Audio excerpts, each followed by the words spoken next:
नमस्कार विद्यार्थी मित्र, स्वागत आहे तुमचं आपल्या युट्यूब चॅनलवर ज्याचं नाव आहे डिअर राम सर. तर विद्यार्थी मित्र हो, तब्येत बरोबर नसल्या कारणाने आपण 3 दिवस झाल्यापासून आपला व्हिडिओ जो आहे तो आपण पोस्ट केलेला नाही. आज आपण आता नवीन एक सिरीज घेऊन आलेलो आहोत तुमच्यासाठी, ज्याचं नाव आहे सामाजिकरण. तर ती आजपासून आपण सुरू करणार आहोत आणि सामाजिकरणाची अतिशय महत्वाची अशी सिरीज आहे. या सिरीजमध्ये आपण पूर्ण सामाजिकरण जे आहे ते कशा पद्धतीने केलं जाईल ते आपण पाहणार आहोत. मागच्या 1, 2, 3 दिवसाचा आपल्याकडे गॅप जरी पडला असला तरी हे आता कंटिन्यू सिरीज चालू राहणार आहे. मी आणि स्वतः कॅमेरामॅन दोघंही आम्ही आजारी असल्या कारणाने आम्हाला दोघांनाही हे काम करता आलं नाही आणि त्या कारणाने व्हिडिओ आपले पडले नाहीत. आता महत्वाची गोष्ट आहे की आपल्याला सामाजिकरण जे आहे ते परीक्षेच्या दृष्टिकोनातून किती मार्कासाठी विचारलं जाऊ शकतं. तर ह्याच्यातून आपल्याला मिनिमम 3 ते 4 प्रश्न जे आहेत ते आपल्याला विचारले जाऊ शकतात. सामाजिकरण या टॉपिकवरून, म्हणजे याच्यावरूनच तुम्हाला त्या सामाजिकरण या टॉपिकचं किती महत्व आहे टीईटी सारख्या परीक्षेमध्ये हे तुम्हाला लक्षात येईल. फक्त टीईटीच नव्हे तर येणाऱ्या ज्या काही परीक्षा असतील, जसं की केंद्रीय विद्यालय आहे, त्याचबरोबर नवोदय विद्यालयाच्या काही एक्झामिनेशन्स आहेत किंवा त्याचबरोबर सीटीईटी जी की आता डिसेंबरमध्ये होण्याची अपेक्षा आहे. तर अशा सर्व परीक्षेसाठी ही अतिशय महत्वाची अशी सिरीज आहे. कुणीही टाळू नका. चला लक्ष द्या. आपण पाहूया आता सामाजिकरण प्रक्रिया आणि बालक. आता हे एक जीआयएफ पहा. या जीआयएफ मध्ये काय दिसतंय तुम्हाला? हे जे काही लहान मुलं आहेत ते शाळेमध्ये जात आहेत. त्याचबरोबर काही फ्रेंड्स तयार करतायत आणि काही व्यक्तींबरोबर हे बोलत आहेत. म्हणजे यानुसार आपल्याला असं लक्षात येते की सामाजिकरण ही एक प्रक्रिया आहे. ज्या प्रक्रियेमध्ये काय होतं, एखादा विद्यार्थी जो आहे तो समाजामध्ये येतो आणि समाजामध्ये आल्याच्या नंतर तो समाजशील बनतो. समाजाच्या सोबत वागायला प्रयत्न करतो. त्याला आपण सामाजिकरण असं म्हणतो. तर ह्या सामाजिकरणाच्या आपल्या व्याख्या झाल्या, परंतु काही सायकोलॉजिस्ट आहेत त्यांनी काही व्याख्या दिल्यात. जसं की हॅरी जॉन्सन नावाचा एक व्यक्ती आहे, ज्याने काय सांगितलं, सामाजिक भूमिका पार पाडण्याचे सामर्थ्य शिकवणाऱ्याला प्राप्त करून देणारे शिक्षण म्हणजे सामाजिकरण होईल. आता सामाजिकरणाविषयी इथं यांनी काही एक डेफिनेशन दिलेली आहे. महत्वाची गोष्ट आहे की सामाजिक भूमिका पार पाडण्याचं शिक्षण आहे. महत्वाची गोष्ट लक्ष द्या. सामाजिक भूमिका ज्या आहेत त्या पार पाडण्याचे सामर्थ्य शिकणाऱ्याला प्राप्त करून देणारे शिक्षण म्हणजे काय आहे? सामाजिकरण आहे. मग हे सामाजिकरण जे आहे ते सामाजिकरण आपल्याला या पद्धतीने सांगितलं. जसं की समजा आपण एखाद्या समाजामध्ये काम करत असू, तर आपण एक सामाजिक दातृत्व म्हणा किंवा समाजाचं काहीतरी देणं लागतंय म्हणून काहीतरी काम करत जे असतो त्याला आपण समाजाचं काय म्हणतो, म्हणजे सामाजिकरण झालंय आपण असं म्हणू किंवा समाजासाठी आपण काहीतरी करतोय असं म्हणू. तर या पद्धतीने या सगळ्या गोष्टी आहेत. त्याचबरोबर हॉब्स नावाचा एक व्यक्ती आहे, याने काय सांगितलं, सामाजिकरणामुळे सजीव प्राण्यांचे सामाजिक मानवात रूपांतर होते. आता सजीव प्राणी आहेत, माणूस हा देखील सजीव प्राणी आहे, परंतु सामाजिकरण झालंय का त्याचं? समाजामध्ये आलाय का तो? माणसामध्ये आलाय का? आपण असं म्हणूयात. हॉब्स यांनी असं सांगितलेलं आहे, सामाजिकरणामुळे काय होतं, माणूस माणसात येतो. महत्वाची गोष्ट, माणूस माणसात येणं म्हणजे काय रे?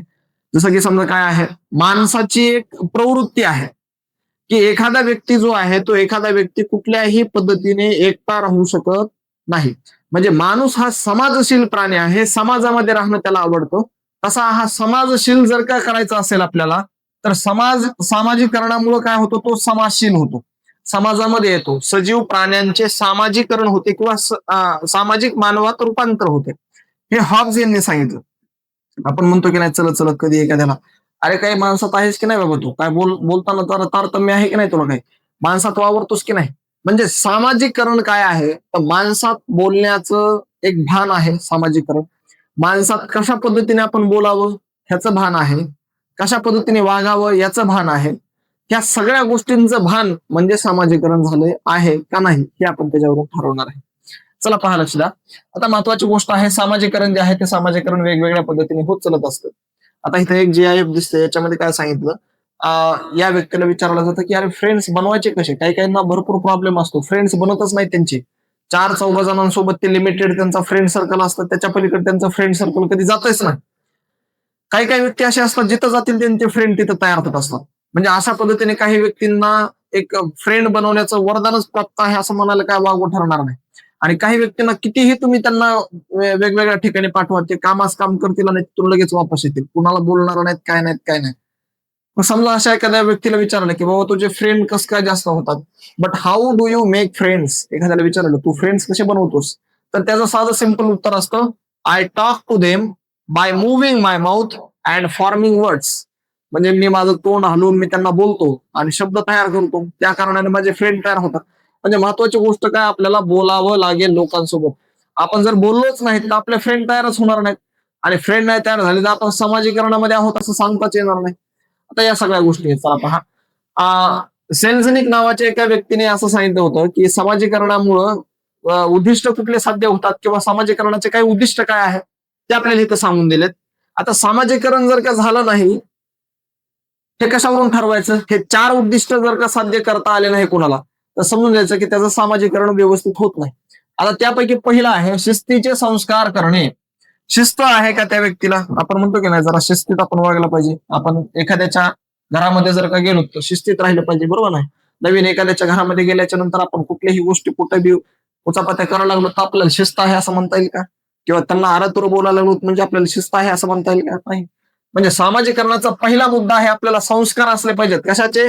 शिस्तीचे संस्कार असले पाहिजेत. आपण डिसिप्लिनने वागलं पाहिजे. प्रश्न येऊ शकतो तुम्हाला की सामाजिकरणामध्ये सेल्झनिक नावाचा जो काही सायंटिस्ट आहे त्याने असं सांगितलेलं आहे की 4 मुद्दे आहेत. तर मग ते 4 मुद्दे खालीलपैकी कुठले आहेत किंवा एक मुद्दा कुठला आहे खालीलपैकी, 3 अचूक चुकलेले देऊ शकतात, एक अचूक दिला जातो. तर त्यापैकी शिस्तीचे संस्कार करणं हा एक महत्वाचा उद्दिष्ट आहे. त्याचबरोबर सामाजिक भूमिकांचे शिक्षण देणे.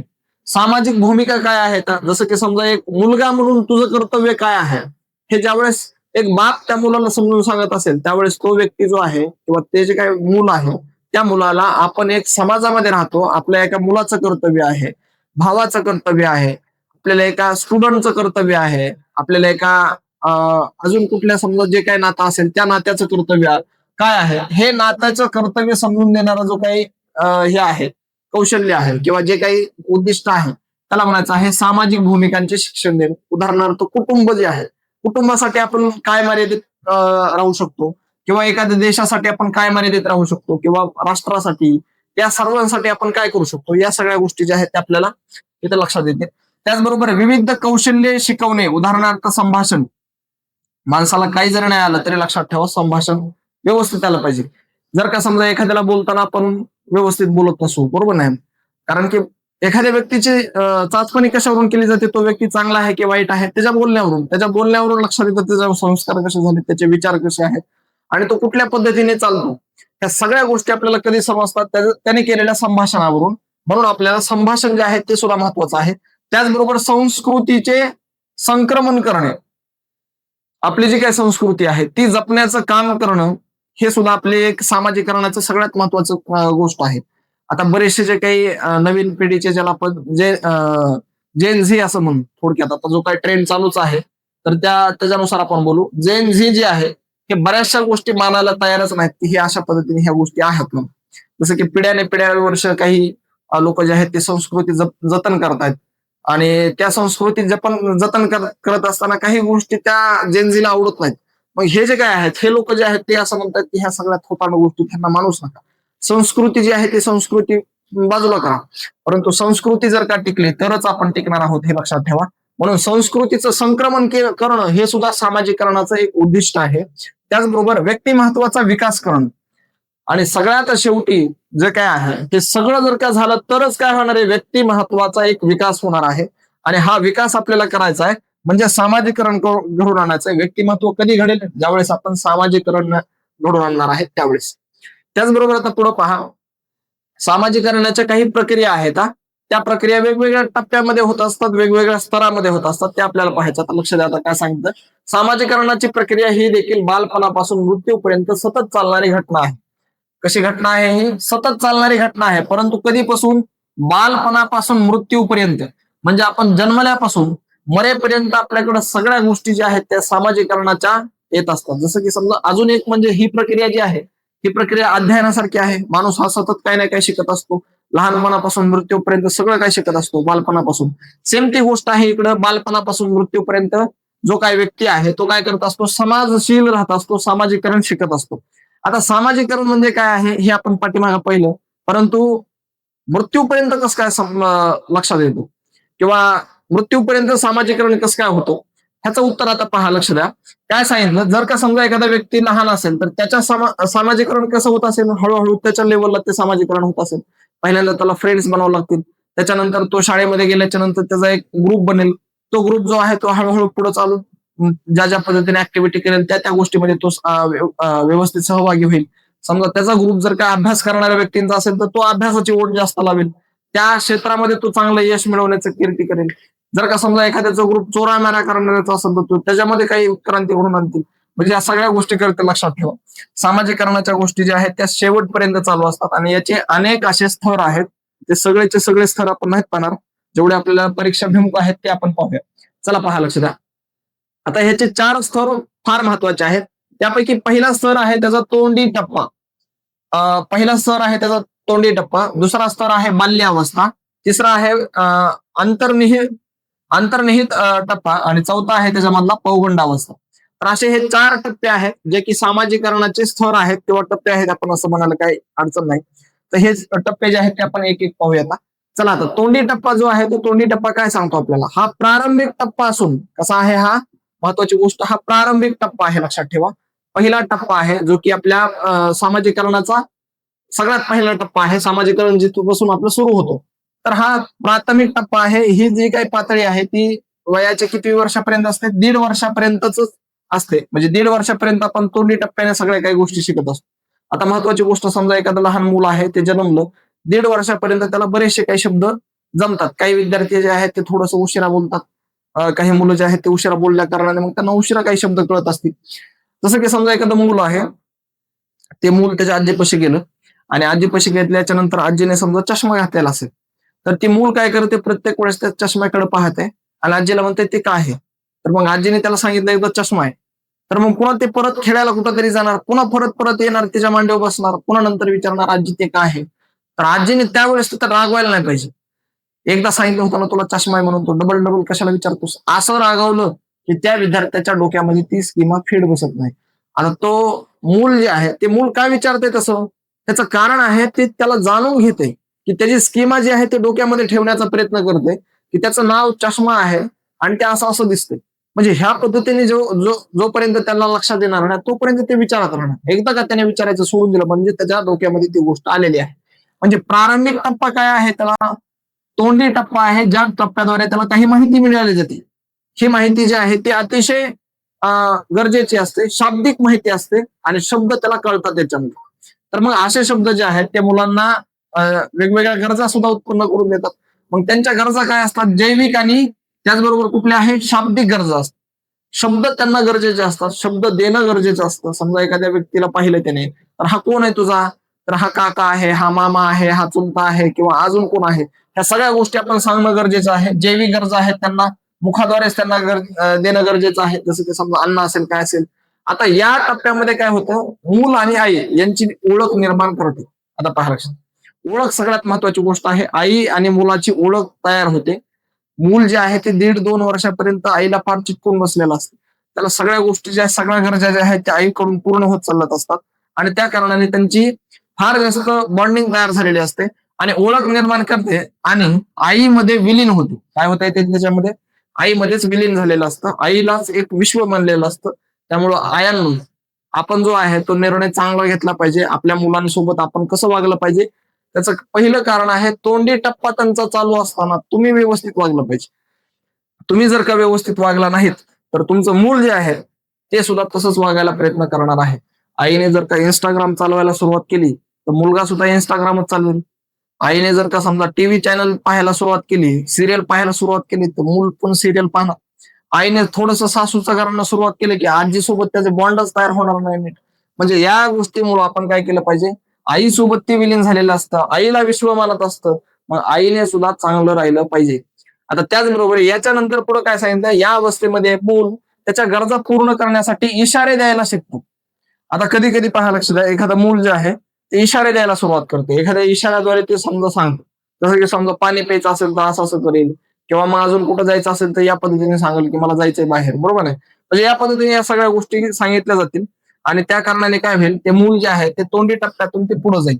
आता तोंडी टप्प्यात पुढे आल्याच्या नंतर आता हे एक जे सांगते पहा, मूल आहे ते सतत त्या आईसोबत खेळत बसतंय, बरोबर आहे. म्हणजे या पद्धतीने ते आईसोबतच, त्याला आईलाच एक विश्व मानलेलं आहे. कुठं जरी गेलं तरी आईसोबत वापस फिरत येते ते. म्हणजे या पद्धतीने या गोष्टी आहेत. त्याच्यानंतर दुसरा टप्पा आहे बाल्यावस्थाचा. बाल्यावस्था काय सांगते आपल्याला, आता मूल थोडंसं मोठं झालेलं आहे, आईसोबतच बाकीच्या गोष्टी सुद्धा त्याला कराव्या लागतात, जसं की शाळेत जावं लागतं, फ्रेंड सर्कल तयार करावं लागतात, गल्लीमध्ये कुठंतरी फिरत असतं, खेळत असतं, या सगळ्या गोष्टी. साधारणपणे 1.5 वर्षापासून सुरू झालेल्या या दुसऱ्या अवस्थेत मूल आईला आपुलकी देऊ लागते. आपुलकी तर देतच आईला, पहिलं विश्व मानलेलं आहे, पूर्णपणे त्याच्यामध्येच विलीन झालेले. आता काय झालेलं ते आपुलकी देऊ लागतं. जसं की समजा काय घाण झाल्याच्या नंतर हात स्वच्छ धुणे, कपडे घाण न करणे इत्यादी गोष्टी. आता समजा आईने ह्या सगळ्या गोष्टी तिला व्यवस्थित सांगितल्या असतील, त्या मुलाला मुलीला सांगितले असतील की तू जर काय कपडे व्यवस्थित ठेवलेस तर मला ताण नाही जास्त कपडे घासायचा, बरोबर नाही, कपडे धुवायचा, या सगळ्या गोष्टी.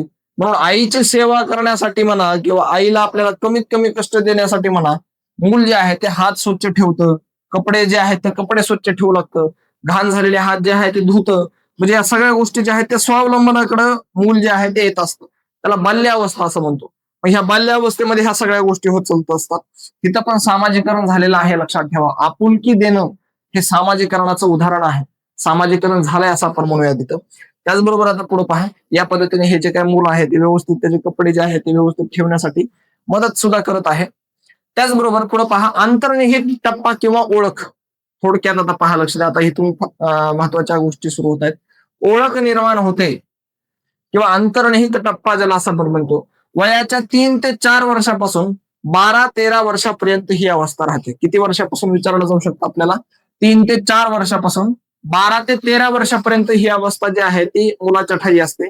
या अवस्थेत मुलाच्या सामाजिक वातावरणाची व्याप्ती वाढते. सामाजिक वातावरण जे आहे त्या सामाजिक वातावरणाची व्याप्ती सुद्धा वाढलेली असते. म्हणजे समाजामध्ये तो फिरत असतो, त्यावेळेस त्याला विविध मित्र कंपनी त्याची भेटणार आहे, वेगवेगळ्या लोकांसोबत तो इंटरॅक्ट करणार आहे. मग अशा वेळेस सामाजिक वातावरणाची व्याप्ती त्याची वाढलेली असते. आतापर्यंत समाज कोण होता? त्याची आई, त्याच्या कुटुंबातले, त्याचबरोबर थोडेसे जे काही समजा आतापर्यंत काय म्हणतो त्याला आपण, त्याचे फ्रेंड जे होते, जे की गल्लीतले होते.